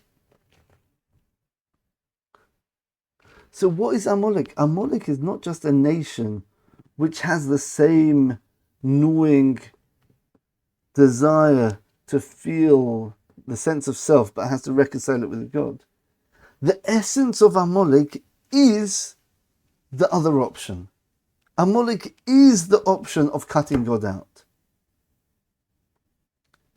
Other nations, they've got good aspects, they've got bad aspects. They want to be good people, but it's hard to be good. So I'll tell you what, okay, if we do the wrong thing, pay the priest. Or maybe God says this is okay, we'll rationalize it. Cognitive dissonance. Does God really exist? In the meantime, before I've decided, let's do this, let's take something which doesn't belong to me. He's not going to notice anyway. Insurance company, it doesn't cost them any. The bank's insured, I can steal the money there. Yeah? Rationalizing, yeah? But deep down, they want to be good. Most nations want to be good. It's just this test. Some people will pass in those nations, and some people in those nations will fail. Amalek's whole worldview is cut God out the picture. Absolutely. We know there's a God. Of course we know there's a God. God created the world, of course. He can get himself involved in the world. He took the Jewish people out. And he's protecting, but he's not perfect. He's not invincible. We can fight against him. You've got the free will. The whole essence of Amalek is the idea that we can choose evil. We can choose to cut God out. We have power against God. That's why in the purpose of creation is to realize there's nothing except God, like the third Keystone Lecture. That's the only way where we truly experience the power of God, and that immense infinite pleasure of being close to God is by realizing God's all power. Right? Especially 3b, we explained it in that one. Amalek saying, no. God's up there, we're down here. Right? Now, this is a beautiful idea here. Thank you for staying and listening for so long here. But these are beautiful ideas. Let's have a look at that Rashi again. Very strange. What was Rashi saying? He said 3 completely different meanings of the word korocha. He bumped into you on the way where you were going out of Egypt, right? So we were going out of Egypt. That means we're at the zenith. We clearly had God was with us, protecting us. And then Amalek says, no, there's no such thing as destiny and providence that God made this happen. Yeah, just Amalek, even the war we're making against you, we just happened to bump into you. Oh, we were just lucky we got to fight against you. Mikra, it was by chance. Yeah, that is what Amalek's all about. There's no guiding hand to creation. Everything's just random. Maybe God can sometimes get involved, but we got lucky. We managed to injure the Jewish people. Dover Acher, right? We said it was talking about homosexual relationships. What on earth does that mean? What does that mean? You see, the way we've explained the idea of how do you look at the world, there's two views of looking at the world now.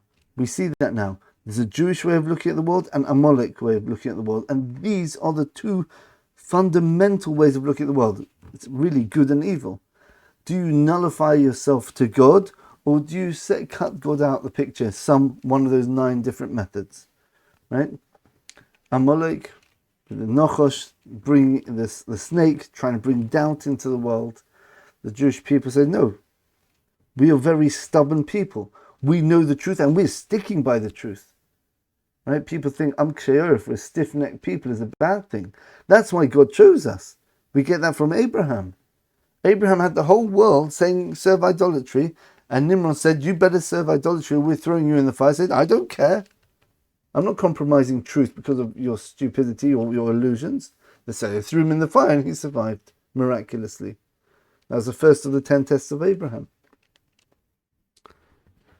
Amalek is saying he's pulling the nations of the world to his side. He's saying, no, indulge in this world. Don't worry about God. God's not in the picture anymore. The Jews are saying, no, God is everything. Come on, just connect with God. You'll see that's everything. And it'll be good for you in this world and the next world. Amalek saying, don't do that. We don't want morals or ethics. And Hitler, who we believe is actually... there's certain illusions using Bible codes, apparently, that he's actually a Gilgul of Haman. He's actually a reincarnation of Haman himself. Right? We see this the way towards the end of the Second World War, one of his main officers saying, what are you doing? We need these resources to fight. Why are you giving trains and stuff like that of soldiers to go off out of the front line in order to kill more Jews? You're crazy. You're a traitor against Germany, against the Third Reich. So Hitler apparently just said, no, go away, get lost. Yeah, Hitler's main goal was to destroy the Jews. Right, and in Mein Kampf, I think it was Mein Kampf, he said that we can't tolerate the Jews in the world because they give the world a conscience. What does that sound like? That sounds like the battle between the Jews and Amalek. The Jews saying, we've got to listen to God. God's giving us rules for living ethical, moral living in the world.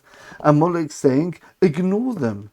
We are the ones who can determine our destiny. Yeah, God's abandoned us. We are the ones in charge now. Right? And that's how we can feel our existence now, by making ourselves the gods and the determiners of reality. Whereas the Jews say, no, connect to God. He's the one who determines reality because he is reality. So these are 2 archetypes. These are 2 paradigms of how to look at the world. That's called male. Right? We spoke about homosexuality. This is what it means on a spiritual level. A male characteristic is the one who gives information and concepts and ideals. The female is the one who takes those ideas and, I'll accept your way of looking at it. I'm going to bring it into reality. I'm going to actualize it in the physical world. Now, the nations of the world can pick one of these 2 ideologies, or maybe they can pick a mixture even, but in as much as it's a mixture, it's not the Jewish one. They can either say, we're going to totally nullify ourselves to God, or we're going to say, we'll cut God out completely, or maybe we'll make some sort of compromise. Yeah, we're serving God, right? So Amalek has got his tzura, his paradigm. The Jews have their paradigm. These are two males. Usually when one nation beats the other one, it's forcing the other one to take on its characteristics. You are now British, you are now Muslim, you're now Christian, you're now this religion, this ideology, right? So one is the male, the other is the female, right? In terms of that conceptual relationship of the idea of concept and manifestation of a concept. Zeicher, right? Zeicher means the memory. The memory is in the world of ideas, right? How do you build this big city? Because there's a memory. There was something which founded it. There was an ideology which founded this city. That's the memory. We have to destroy the memory of Amalek, because Amalek is the memory of that original sin of the snake, the test of the snake. The word Zeicher, which means memory, is the same word as Zochor, which means male. Beautiful. It's beautiful. The Jew against Amalek. The two paradigms. Male against male. They're two males. And Amalek is trying to overpower the other male. That's what it means, Mishkav Zochor. Homosexuality with... That's what it means. That's the deeper understanding of what's going on there. And the third one is he's trying to cool us down. He's just trying to cool us down. Yeah? I know that at the end of the day, God's going to win. God's going to win. Right? It's inevitable. Like it says in the Pasuk, Reishis goyim Amalek v'achris ha'adei. The head of the nations is Amalek, but the end of it is complete destruction. Amalek knows he's going to die. A bit like Esau, the brother of Jacob, says, I'm going to die anyway. Here, you take the firstborn. You become the firstborn and be the servant of God, as it says in Genesis 26 or something like that, 27.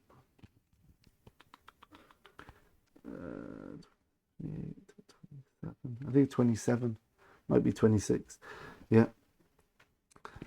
Right. You're the Bechor, Jacob, you do it. So the battle of Jacob and Esau is actually the same battle of the Jew against Amalek, if you think about it. I'm going to die anyway. What did Hitler do? What did Amalek do? What did Haman do? Haman was at the zenith. He could have just left it. He risked everything just to destroy the Jewish people. Right? He gave Achashverosh a huge amount of his wealth. They estimate it's something like £100 million or something like that. V'aseres alofim kikar kesef, 10,000 kikar of silver. A kikar is a huge sort of like ingot. 10,000 he gave Achashverosh to bribe him to destroy the Jewish people. Right? Such self-sacrifice. He could have just been the leader. Say, okay, you got one person not bowing down to me. Who cares? I've got everything. But when you see a Jew rebelling against Amalek, against Haman, that means he hasn't won. Because the raison d'etre, the whole essence of Amalek is we can't have any God controlling the world. We can't have a Mordechai who doesn't believe in bowing down to me because it might look like idolatry. We can't have anyone who listens to God because me being Amalek, I'm all about us being in charge. Right? Even though it's going to end up with our destruction, but it doesn't matter. But they're a self-destructive nation. They do anything they can to destroy Jews, even if it destroys them as well, because then they would have succeeded. If Amalek would be destroyed, and at the same time Jews would also be destroyed, Amalek would be very, very happy because it knows that it's achieved its purpose in life, which is to leave the world without God. Even if it's not there to experience it, it doesn't matter. Yeah, it's got such a transcendent job in the world. That's why, interesting, the Maharal points out that the gallows which Haman built to hang Mordechai on were 50 amas high, 50 cubits. Why 50? Because 50 is the number which transcends nature. The number of nature is 7 days of the week, colors of the rainbow, notes a musical scale, right? Number 8 is the transcendent of that.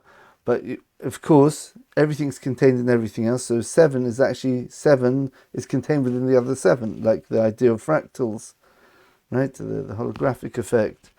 So you can have Sunday and Sunday, Sunday and Monday, Monday and Sunday. Each characteristic, the 7 midas, the 7 characteristics of God: kindness, strength, balance, power, subjugation, foundation, and kingship, right? Okay, whatever. Each one of them is in the other. Chesed shebechesed, chesed shebegvura, gvura shebet chesed. Really, those 7 are 7 by 7. That's 49. Remember we spoke about the heart, the midas, right? The characteristics. It's 49. Lev tov. I think that was in the lecture about simcha, about happiness and joy.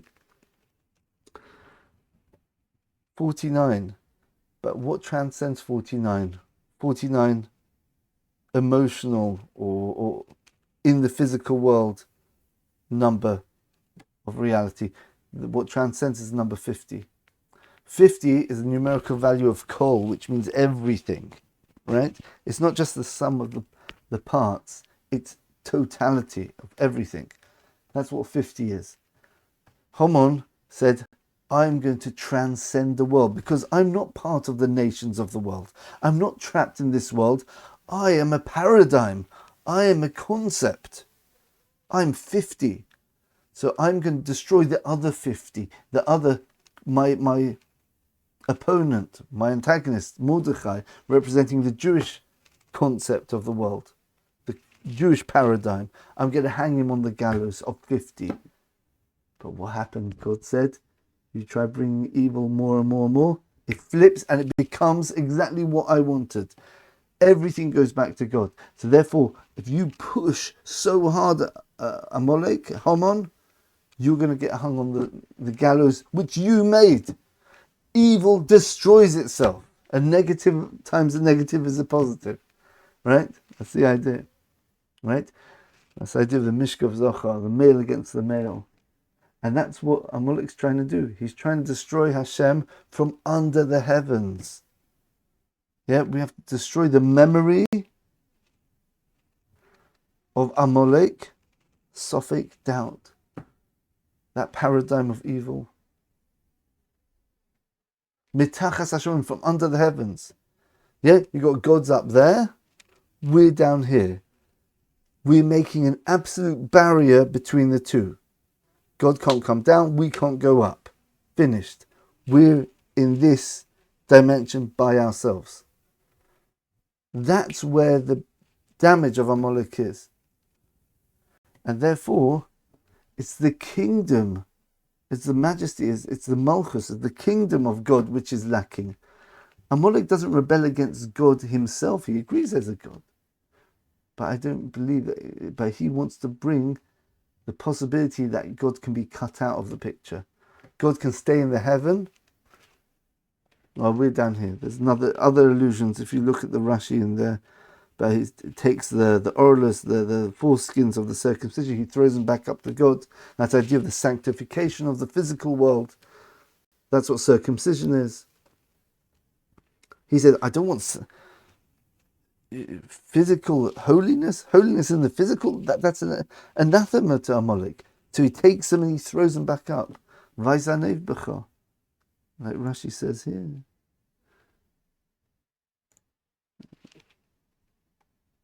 Here we go. This one, the word cut off, meaning tail. It means he cut off the tail, so to speak. He cut off the members of the male Jews where they had been circumcised, and he threw them up to heaven. Yeah. Right.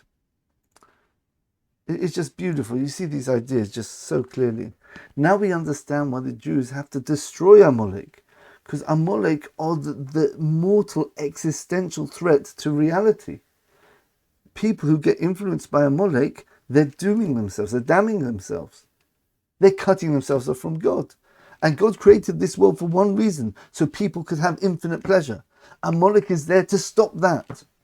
He's there to stop that pleasure. Cut God out. You can have pleasure your own way. But that's fake, it's an illusion. Right? It's flashing lights. The screen, it's not real. You touch a screen. You think something's real. An apple on the screen, oh, that looks nice. In high definition, it's not, it's just a picture. That's the secret of beautiful idea. I warned you, I'm putting way too much into this, but it's just so beautiful. You have to listen to this in parts, I guess. At the end of all the curses of Adam in Genesis 3, and God sent him out of the land of Eden. Vaygorish Sodom, Vayashken, what did he do to stop us getting back into the land of Eden? To getting back into that land where you're connected with God? Es Akruvim, these angels, Ves Lahat Acheves Amisapeches, and the flashing of the revolving sword. This is a mistranslation completely here. It's not the blade. It can mean blade, but here Lahat means light, a flash. Yeah, it had a blade to frighten. Stop him coming in. Okay.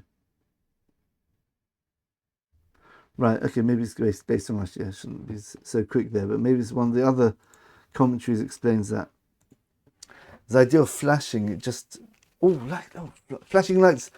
Distraction. This is reality. This is reality. Virtual reality. So at the end of time, where evil has reached its highest point, people are going to be living in a virtual reality. In the Matrix. They're going to choose to go to the Matrix. They're going to virtual reality headsets. This is my new world, which I want to live in. But they're missing it. You're missing it. You've got to work in this world. This world is not for the enjoy. This is not the final destination. You're going to work in this world, and then you get way beyond your any dreams which you have of a perfect world in this world. Infinite pleasure is way more than having the perfect experience in the virtual reality headset. I'm not saying take it. That virtual reality is brilliant. Lights, iPhones, technology. It's amazing. So much pleasure you can get in this world, but it's all fake. It's not real. You can't eat it. You can't touch it. It's all in your mind. It's an illusion. Beautiful. This idea of Amalek. Sophic, under the heavens. Therefore, God's name, his throne is not complete, because people will not recognize him as the king as long as the ideology, the zeicher, the memory of Amalek is there. Therefore, you have to kill the animals as well. So there's no, whether it means literally the animals, but the message here is you can't have any recognition of this, because this is evil. This is what evil is. Lack of God. And when the Jewish people defeated Haman in the story of Purim, that's why we celebrate, right? Because we've overcome evil, and the Jewish people now, it says that, just to finish off now, it says the Jewish people at Sinai, they said, Nasa v'nishma, we will do and we will listen, that we willingly accepted the Torah. However, the Midrash that tells us that in the oral Torah, I think it's actually Talmud in the tractate Shabbos 88, somewhere around there, 87, that he took a mountain and he put it over the head and he said, you better accept the Torah, because otherwise they're going to drop it on you, you're going to die. You're going to be buried here. So the question is, well, they just willingly accepted it. So the Midrash Tanchuma explains there's a difference. And Tosas brings this in that Gemara in Shabbos, I think. He says that the Jewish people, when it came to the written law, the written Torah, they were totally okay with it. Yeah, fantastic. Yeah, these laws, they look nice, very spiritual. However, when it came to the oral Torah, it's much harder. You have to sweat over it, you have to work on it, you have to derive new things which are not clear at first. You have to make sure you're getting it correct, precise, right? It's to do with keeping physical mitzvahs, mitzvahs between man and his friend, the laws of Chosh and Mishpat, monetary laws, right? The Jewish people didn't see the purpose in that. It's very hard. Yeah, we don't mind ritual mitzvahs. Yeah, the celebrating the Sabbath, the festivals, putting the tefillin on. But when it comes to, I've got to make sure that I'm honest in business, and like, I've got to be very careful that just in case I might have taken something which doesn't belong to me, and then I have to pay it back, and I can't charge interest. No, it's just very. But when the Jewish people saw the Amalek version, oh, you don't think you need like laws for living down here just to interact with you and your fellow man? I'll show you what laws can turn into. Yeah? People often bring up the law says this, it's international law. But if that's international law, that a person can't defend themselves or a nation can't defend themselves, then as they say, if the law says that, the law's an ass, right? The law's just wrong. There's no absolute, just because a country says slavery is okay, right? Or it's okay to go to war randomly and kill nations, doesn't mean it's right. There has to be a proper rationale for it. Just because the law says that, there's nothing magical about the law.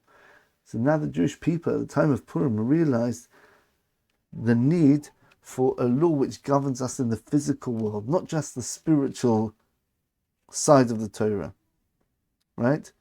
When it came to this physical aspect of the law, God had to force them to do it. Whereas with the Purim story, it says, Kimu v'kibla haYehudim, and Rashi says that they accepted and they kept what they already accepted at the time of Sinai. It's amazing, just these ideas. I'm just going off the end now.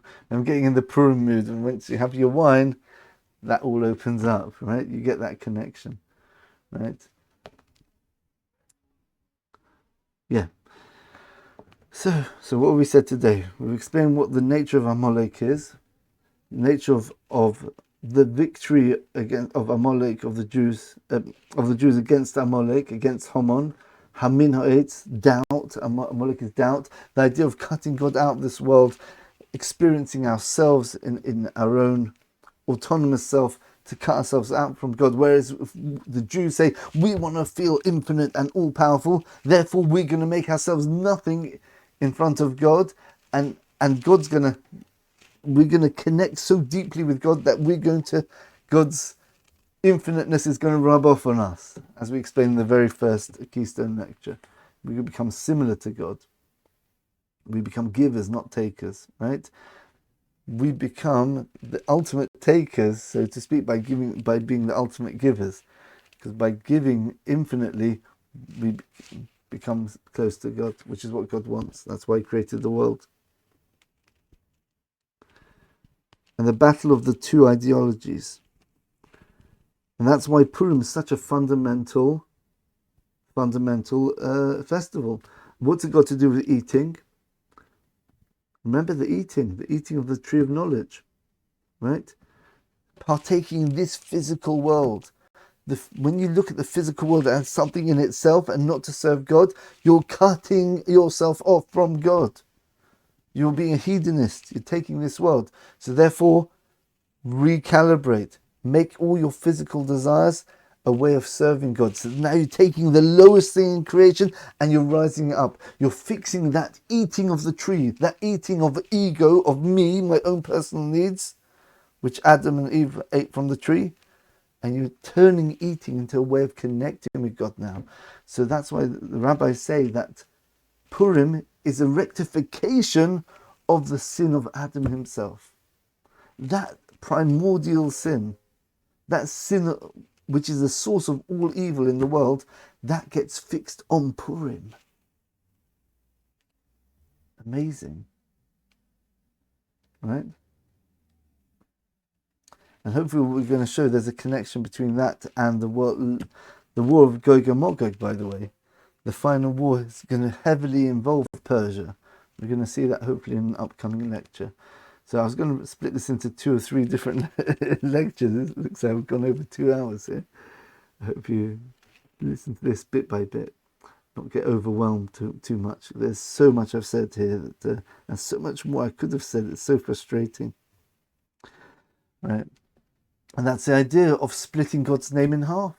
Because the Yud and the K, the Yud and the Hey of God's name, the 4-letter name, the Yud and the Hey and the Vav and the Hey, actually correspond to different worlds. The 2 earlier letters correspond to the higher worlds. The Vav and the Hey corresponds to God in this world, right? And Kisei, the word Kaf, Samach, and Aleph, it gets cut off. Amalek cuts, he splits God. He says, you're up there, the rest of us down here. So he cuts away the 2 letters of God's name from this world. And God says, I'm telling you, with Amalek in the world, my name and my throne, that means my majesty, people recognizing me as a king and connecting with me through that, it's impossible. Yeah? So God promises, he swears on his throne, that without the destruction of Amalek, his name will not be complete anymore. Complete. Yeah. Once it's wiped out, this is what happens when Mashiach comes, when the Messiah comes, after the Messiah comes, and they've built the new temple, yeah, then there's going to be a big war between us and Amalek, and that's when we finally vanquish them, right? Because Amalek's feeling, the 3rd temple, Messiah's here, that's the end of us, right? Yeah. Just like the Nochosh, the snake, he tried to do Amalek's job there, and he ended up being punished. He became a lowly snake, the lowest of all the animals. Just like Amalek was self-destructive, just like Esau gave up his whole world to come, right? Because he said, I'm going to die anyway. Then we have Amalek going through 5 countries, sacrificing their whole population, just so they can slightly damage the Jewish people, right? Then you have the command to wipe out Amalek, because we don't know who Amalek is nowadays. Just to make that clear, we don't know who they are. A very strong sign is people who go out their way to destroy us, even at the cost of themselves. I'll leave it to you to work out if there is such a nation who's willing to sacrifice themselves just to damage the Jewish people and to be totally wiped out just so they can injure the Jewish people. I'll leave it to you to work that one out. Right. And then you have Haman. Haman, with his massive wealth, he had everything except one Jew not bowing down to him. That was enough to drive him off. I've got to do my command in this world to cut God out the picture. And if there's one Jew who's still left, I can't have that. So Amalek, so Haman destroys himself. And you see, that's what the nature of evil is. Evil pushes, until it goes so far, it just reveals God's all power, that even the most evil thing in the world actually becomes good. And that's why the Jewish people get drunk on Purim. The command technically is Chayv initially, a person has to get drunk ad lo yoda, until he can't tell the difference between Baruch Mordechai, blessed is Mordechai, and Oror Haman, and cursed is Haman. What's the idea? The idea is that we've got to go beyond the knowledge of good and evil. There's 2 paths. You've got the good, blessed Mordechai, do the righteous thing, and there you get your connection with God. But Oror Haman is cursed Haman, curse evil, reject evil, right? Right? There's 2 ways of doing it. It's through doing good or through negating evil. Through going through the path of evil and destroying yourself, and through that destruction, you reveal that the truth, God is the ultimate truth, because you cut yourself off and you got destroyed. Right? That is the choice of Adam, the knowledge of good and evil. On Purim, we transcend that knowledge. We go back to the tree Adam should have eaten from, the Eitz HaChaim, the tree of life, which is God. Connection with God is life. You are attached to God. You are all alive today, as it says in chapter 4, I think, of Deuteronomy, near the beginning of that chapter there, or could be the end of the fourth, end of the third, something like that.